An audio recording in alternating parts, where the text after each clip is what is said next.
Now question number 6. The value of 3/4 tan square 30 degree minus 3 sin square 60 degree plus cos square 45 degree is.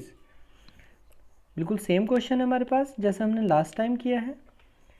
अगर हमें angles की value पता है, ठीक है, यानी कि trigonometry ratios at the given angles पर आपको वैल्यू पता है, देन क्वेश्चन बहुत इजी है।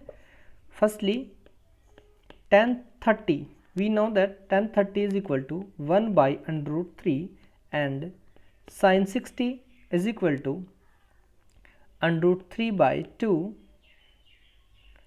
and cosec 45 degree is equal to under root 2. Now put all these values.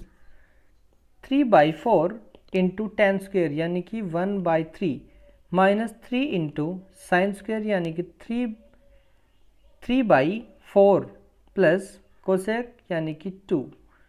3 cancel out, 1/4 minus 9/4 plus 2, यहाँ से हमारे पास आ जाएगा minus 8/4 plus 2 यानी 0, ठीक है। तो हमारे पास इसका भी आंसर क्या आ जाएगा, 0।